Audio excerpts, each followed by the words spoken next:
성도들 가운데 신앙생활하면서 기도의 중요성을 모르는 사람은 한 사람도 없을 것입니다. 다 기도를 더 깊이 또 많이 하길 원하고, 또 기도의 어떤 능력을 또 얻기를 원하고, 또 풍성한 또 기도의 또 삶을 살길 다 원하고 있습니다. 또 여러분들은 이 목회자를 통해서 많은 이 기도에 대한 이 말씀도 들었을 것입니다. 오늘 저는 이 본문에서 예수님이 직접 이 기도에 대해서 이제 말씀하십니다. 우리가 어떻게 기도해야 할 것인가? 특별히 낙심스러운 상황에서 전혀 우리가 어떻게 기도해야 될지를 알려주는 이 말씀입니다. 예수님께서 직접 우리에게 이 기도의 신앙, 또 기도의 능력, 또 기도의 축복을 우리에게 말씀하고 계시는데, 우리가 오늘 말씀을 통해서 또 풍성한 이 기도의 또 신앙이 또 이어지기를 주님의 이름으로 축원합니다. 사람마다 다 낙심스러운 상황이 우리에게 찾아올 때가 있습니다. 그런데 이때 우리가 반드시 지켜야 할 것은 우리의 이 마음입니다. 잠언 4장 23절에서 그 무엇보다도 너는 내 마음을 지키라. 그 마음이 바로 생명의 근원이기 때문이다. 이 마음을 지키라 했습니다. 마음을 지킨다는 것은 바로 낙담스러운 이 상황을 바로 이 마음이 바로 지켜야 되기 때문입니다. 왜냐하면 낙심을 하게 되면 이 마음이 흐트러지고 자꾸 나뉘어지게 되고 우리가 또 힘을 또 잃어버리기 때문입니다. 신앙생활에 가장 큰 적이 있다면, 즉 신앙 성장에 가장 큰 방해물이 있다면 그것은 바로 이 낙심입니다. 능력의 선지자 이 엘리야도 이 낙심의 문제에서 그가 큰 고통을 겪은 적이 있었습니다.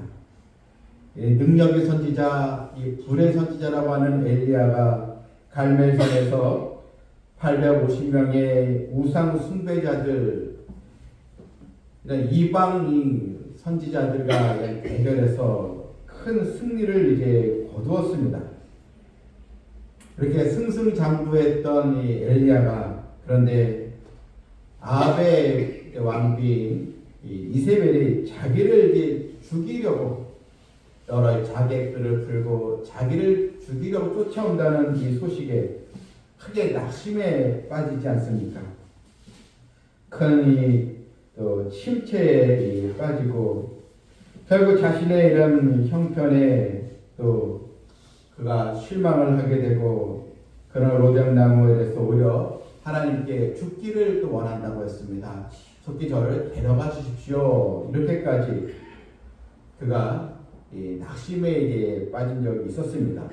하나님은 엘리야를 호렙산 불러주셔서 다시 또 먹이시면서 다시 사명을 우리가 주시는 것을 보는데, 그만큼 신앙생활의 최대의 적이 낙심이라는 것입니다. 이 낙심이라는 것은 용기와 희망과 자신감을 잃어버린 상태인데, 한마디로 이 기가 꺾인 상태입니다. 낙심을 이제 다른 말로 낭망이라 이렇게 표현도 하는데, 이 낭망은 소망이 떨어졌다 이런 뜻이죠. 또한 이 낙담이라는 말도 있습니다. 이 낙담이라는 것은 담력을 잃어버린 상태, 즉 자신감을 잃어버린 상태에 또 낙담했다 이렇게 우리가 말을 하고 있습니다. 자, 오늘 이 본문은 이 낙심의 문제, 아무리 믿음 좋은 선지자도 낙심이 찾아오기도 되고, 여러분 목회자도 그렇고 우리 성도도 다 마찬가지입니다. 이 나를 낙심하게 만드는 그런 일들이 끊임없이 우리에게 찾아온다는 것입니다. 이럴 때 예수님께서 어떻게 우리가 이 낙심의 문제를 풀어날 것인가, 이길 것인가, 주님께서는 오늘 말씀에서 항상 기도하고 낙심하지 말아야 할 것을 비유로 말씀하여 이르시되 바로 기도밖에 없다는 것입니다. 낙심을 이길 수 있는 길은 기도밖에 없습니다. 그래서 주님은 항상 기도할 때 또 우리가 또 낙심의 문제가 다시 또 찾아오지만 그런데 늘 기도하는 성도는 이것을 극복할 수 있다는 것입니다. 낙심을 이기는 길은 바로 기도의 신앙인 것입니다. 예수님은 한 비유를 이제 말씀하십니다. 어떻게 낙담에 빠진 또 한 사람, 한 과부의 이야기를 하면서 어떻게 이것을 우리가 이 낙심의 문제를 이길 것인가 아주 비유적으로 주님은 설명을 이제 하시는데 어떤 이 도시에 하나님을 두려워하지 않고 사람 무시하는 이 재판장이 있었습니다. 사실 재판장 하면은 가장 공의로워야 되지 않겠습니까? 그런데 이 재판장은 아주 이 불의한 이 재판장. 그래서 하나님도 두려워하지 않고 사람도 무시하는. 근데 이것을 본인도 그것을 알고 있습니다. 이 4절 보게 되면 이 사람이 그가 얼마 동안 듣지 않다가 후에 속을 생각하다 내가 하나님을 두려워하지 않고 사람을 무시하나 자기 자신도 그것을 알 정도로 아주 이 교만한 사람, 늘 이익만 따라가는 사람 이렇게 우리가 볼 수 있는데 그런데 이 불의한 이 재판장에게 한 억울한 일을 당한 과부가 이제 찾아옵니다. 이 여인은 이 불의한 재판장에게 자신의 이런 억울함, 원한을 좀 풀어달라고 요청을 이제 하는 내용입니다. 근데 이 불의한 재판장은 이 과부의 청을 처음에 들은 척도 하지 않습니다. 이 과부에게서 자신은 아무런 이익을 또 얻을 만한 것이 하나도 없기 때문에 그냥 무시해버린 것이죠.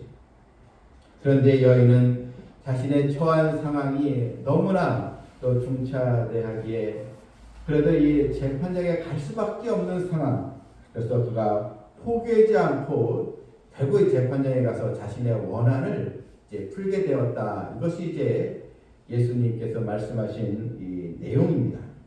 자, 여기서 왜 예수님은 이 불의한 재판장과 과부를 말씀하시면서 우리에게 이 기도를 설명하신 이유가 무엇이냐 하는 것입니다. 여러분, 우리는 오늘 본문을 통해서 우리가 하나님께 어떤 자세를 가지고 기도할 것인가, 또한 이 낙심스러운 상황에서 우리가 어떻게 기도할 것인가 그걸 보여주는데 첫 번째로 우리가 낙심스러운 상황에서 분명한 이 목표를 가지고 기도하라는 것입니다.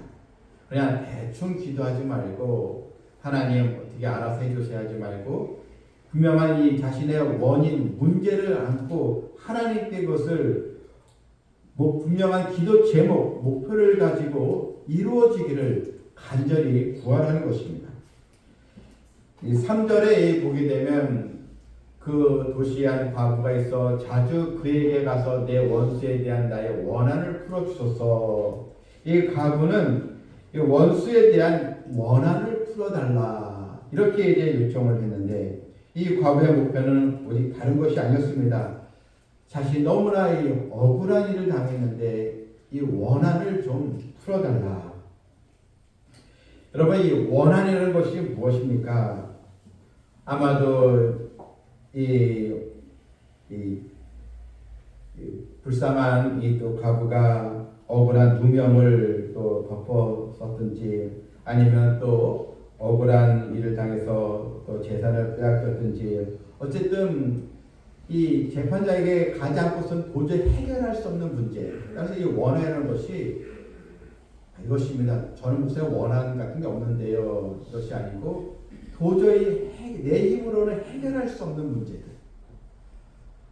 하나님께서만 해결해 줄 수 있는 문제. 다 여러분 이것이 이제 우리의 기도 제목인 것입니다. 이것을 하나님께 분명한 그런 목표를 가지고 하나님께 기도하라는 것입니다. 그냥 이건 안 되는가 보다, 이 문제는 안 되나 보다 이렇게 생각하지 말고 하나님께 그것을 놓고 기도하라는 것입니다. 이 막연한 이 기도를 하지 말고, 사람이 이 목표가 있게 되면 이 마음에 명확한 그 이미지가 이제 생깁니다. 그러면서 우리는 입술을 통해서 그것을 이렇게 표현을 이제 하게 됩니다. 여러분, 이 기도 또한 마찬가지입니다. 하나님께 분명한 기도 제목을 가지고 간절히 기도하라는 것입니다. 과학자들에 의하면 우리 몸에는 신경계가 있지 않습니까? 그런데 이 사람이 마음에 분명한 이 목표의식을 가지게 되면 우리의 이 뇌 신경계는 그것을 현실처럼 받아들인다, 이런 또 이 사실을 발견했습니다. 여러분, 하나님께 그냥 염려하지 마시고 그냥 포기하지 마시고 하나님께 간절히 이 과부처럼 하나님만이 해결해 줄 수 있습니다. 하나님만이 나의 원하는 문제이든 내 힘을 해결할 수 없는 그런 고통스러운 문제이든 하나님이여 나의 기도를 들어주시옵소서, 이렇게 우리는 구해야 하는 것입니다. 또한 두 번째로는 기도할 때 하나님 응답이 있을 때까지 물러서지 말라는 것입니다. 오늘 본문의 핵심은 이 과부의 태도입니다. 과부는 어렵게 그래도 용기를 내어서 이 재판관을 이제 찾아갔는데, 근데 처음에 이제 재판관이 전혀 들어주지도 않고 자기를 무시하니까 그러면 실망이 되지 않겠습니까? 그럼 아마도 대부분 사람들은 안 되나 보다, 또 나를 또 무시하는데 내가 또 위력하는 사람도 아니고 나를 또 도와줄 수 있는 사람도 없고 쉽게 이제 문제를 포기할 수 있는데, 그런데 이 과부는 물러서지 않았다는 것입니다. 얼마나 이 재판장을 자주 찾아가서 이 재판장을 괴롭게 했는가. 그런 4절을 보시면은 4절에 그가 얼마 동안 듣지 아니하다가, 얼마 동안은 이 과부를 무시했다는 것입니다. 네, 그가 속으로 생각하되 내가 하나님을 두려워하지 않고 사람을 무시하나 5절에 이 과부가 나를 번거롭게 하니, 여기서 이 번거롭게 하다는 것은 아주 이 성가시게 한다, 아주 귀찮게 한다, 그 끊임없이 나를 괴롭게 한다, 이런 뜻입니다. 그래서 이 과부의 이 청이 너무나 번거롭게, 이 재판장은 다른 정상적인 업무도 할 수 없는데 아주 그 막대한 이 지장을 받게 되었다는 것입니다. 이 공무원들의 얘기를 들어보면 이렇게 민원 전화가 오잖아요. 그런데 계속 끊임없이 하루에 50통, 100통씩 민원 전화가 오면은 업무를 할 수 없다는 것입니다. 너무나 괴롭다는 것입니다. 그래서 이 민원 처리에 고통을 겪는 공무원들 가운데 스스로 또 힘들어서 또 자신의 생명을 끊는 일도 있지 않겠습니까? 그만큼 이제 아주 번거롭게 하는 일인데, 근데 이 재판장도 처음에 무시했는데 너무나 괴로우니까 빨리 차라리 들어주는 게 낫겠다 해서 이 청을 들어주게 되었다는 것입니다. 여러분이 여기서 이 기도 이 고개라는 이 말이 있습니다. 이 고개를 넣으면 되는데, 근데 이 기도 고개, 마지막에 언더 기도 고개에서 우리가 멈춰버린다든지 포기하면은 그 넘을 수 없으면 우리가 도착지에 갈 수 없는 것처럼 우리가 이 기도 고개를 넘어야 되는데, 그 순간까지 이 성도들이 그걸 인내하지 못하고 그냥 주저앉는 경우가 많이 있다는 것입니다. 이 기도 이 고개를 넘어서야 한다는 것입니다.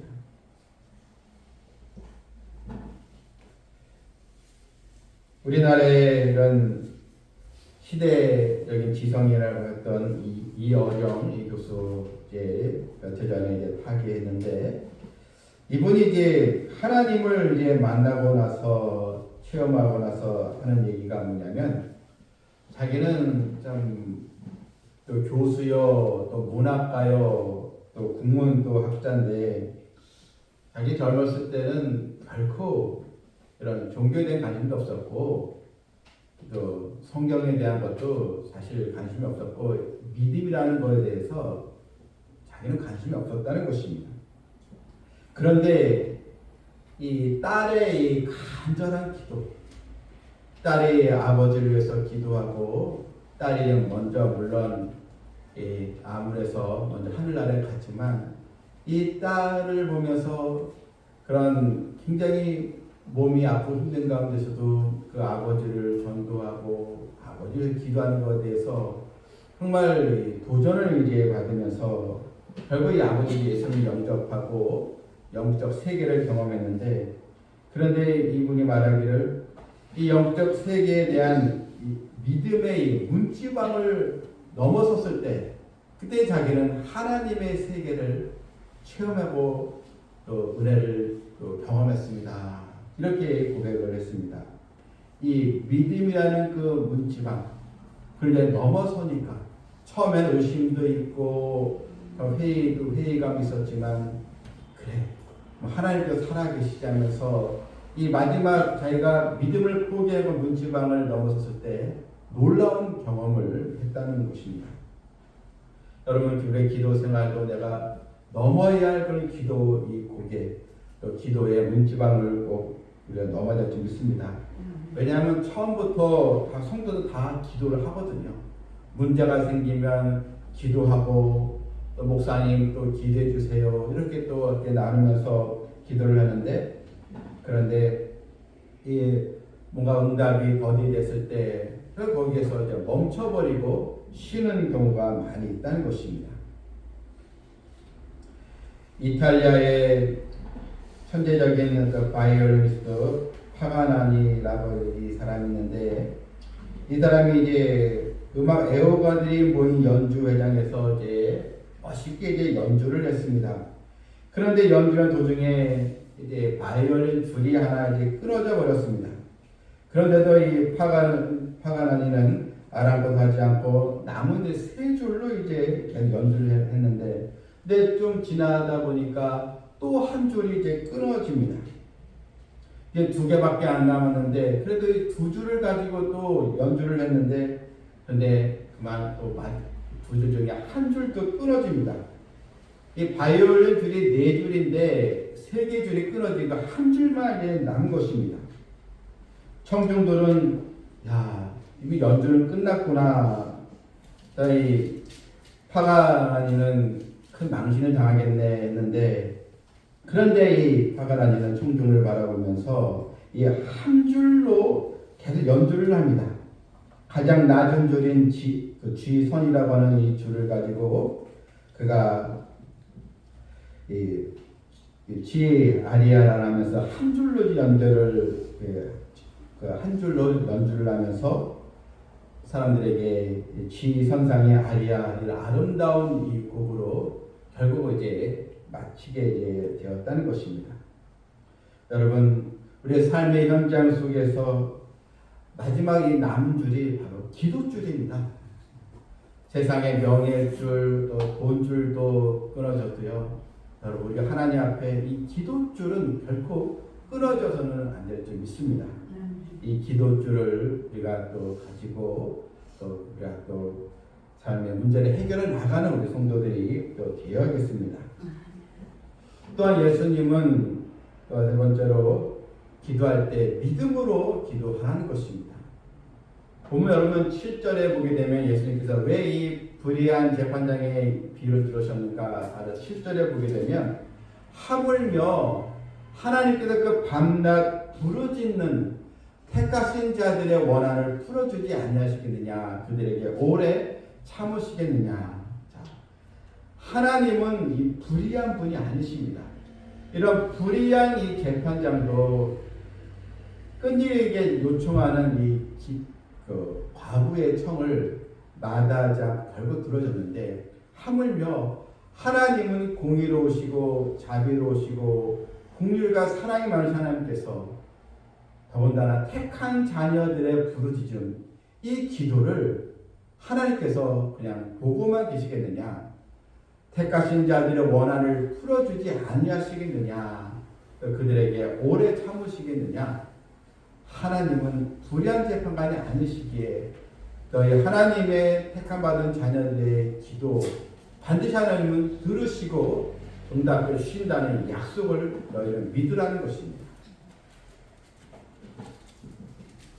그러면서 8절에 내가 너에게 이르노니 속히 그 원한을 풀어주시리라. 그러나 인자가 올 때 세상에서 믿음을 보겠느냐.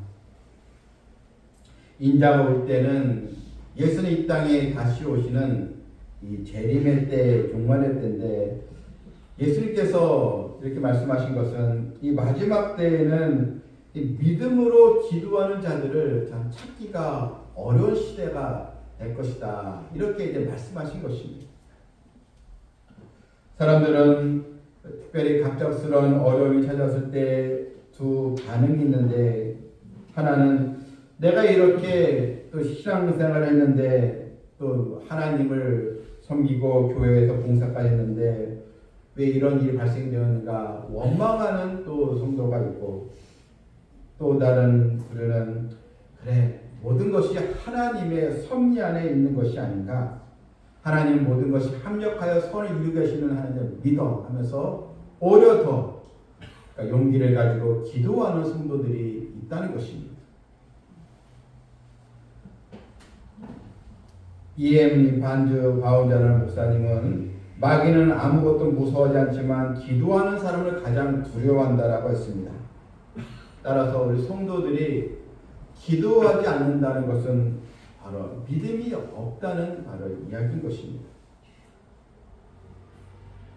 여러분, 이 아이들은 이 기도하면 또 기도가 하나님께서 응답해 주시지 아이들은 믿습니다. 그래서 기도하면 하나님께 맡기고 이제 잠을 이제 잡니다. 아이들은 순수하기 때문에 하나님께 기도하는 것을 의심하지 않고 다 아이들은 기도를 합니다.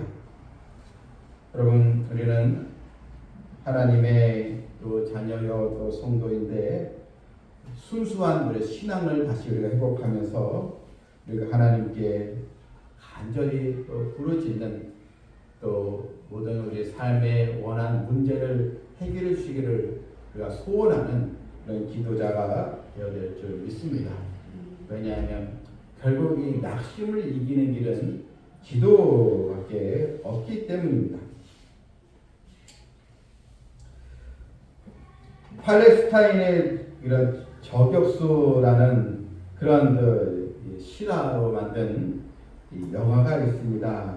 이제 용서라는 이 영화인데 이 타스 사다라고 하는 이 실제 인물입니다.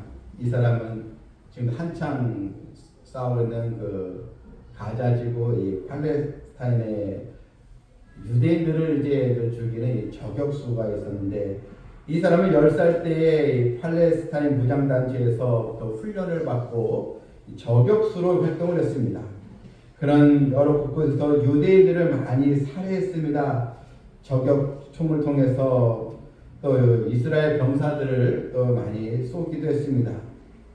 저는 전형적인 그런 팔레스타인의 투사였습니다. 유대인에 대한 이 증오심이 아주 가득한 사람이었습니다. 민간인이든 군인이든 다 유대인이면 다 죽이는 그런 또 테러자였습니다. 그런데 그가 인생의 전환점이 이제 찾아오게 되는데 그는 1914년에 어떻게 해서 이제 미국으로 이제 이민을 이제 가게 됐습니다.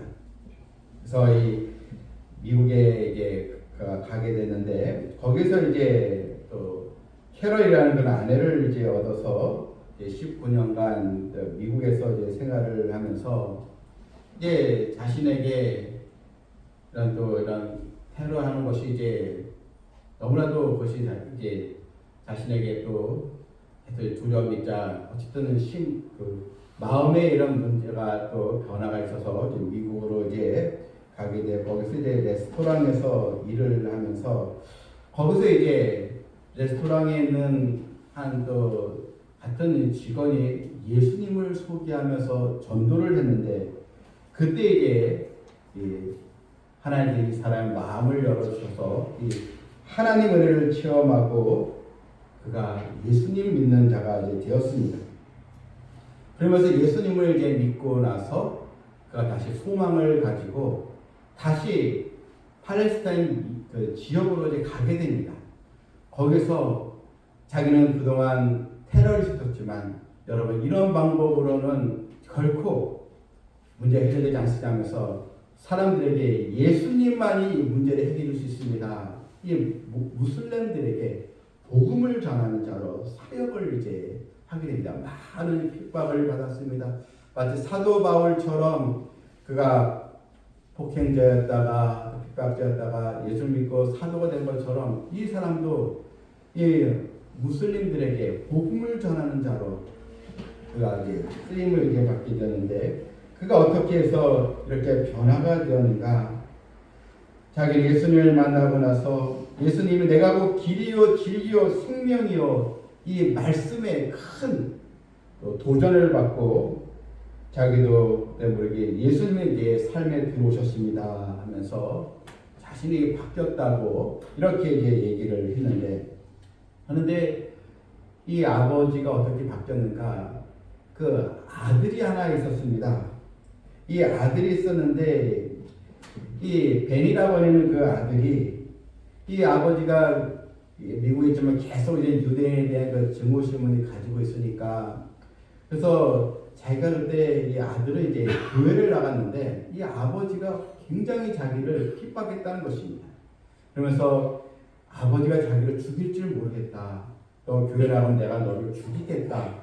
이렇게 이제 아들을 협박을 했는데 이 아들이 이야기를 이제 교회에 가서 이야기하게 되었고 또 교회에 있는 성도들이 24시간 릴레이기를 통해서 이 아버지를 좀 변화시켜 달라.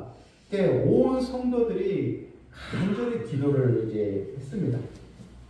그러고 나서 이 사람이 레스토랑에서 한 직원에게 바로 그때 전도를 받고 심경의 변화가 또 생기면서 바로 예수를 믿게 된 계기가 되었다는 것입니다. 바로 그 아들의 기도와 그 교회 성도들의 릴레이 기도 이런 기도의 힘으로 또 바뀌게 되었다는 또 한 실화로 나온 그 이야기입니다. 여러분 아무리 불의한 세상이라 할지라도 하나님은 택한 자녀 우리의 믿음의 기도를 들어주십니다. 여러분 당장에 보이지 않는다고 또 당장에 문제가 해결되지 않는다고 또 당장에 계속 이 어려움이 해결되지 어려움이 또 계속 나에게 오는 것이 그치지 않는다고 여러분 실망하지 마시고 우리 예수님께서 항상 기도하되 낙심치 말아야 한다 이 말씀처럼 여러분 우리의 모든 또 삶을 다하시고 헤아려 주시는 우리 주님을 기억하면서 믿음으로 기도하여 낙심을 이기는 성도 되기를 주님의 이름으로 축원합니다. 아멘. 하나님 아버지를 사랑하는 우리 성도들 오늘도 주의 말씀을 통해서 왜 우리가 기도해야 되는지 또한 낙심스러운 상황에서 어떻게 기도해야 될지를 주님께서 말씀하신 귀를 우리가 들었습니다. 저희들에게 이 소망을 갖고 하나님 풍성한 또 기도의 삶이 이루어지도록 인도하여 주시옵소서. 예수님의 이름으로 기도하옵나이다. 아멘.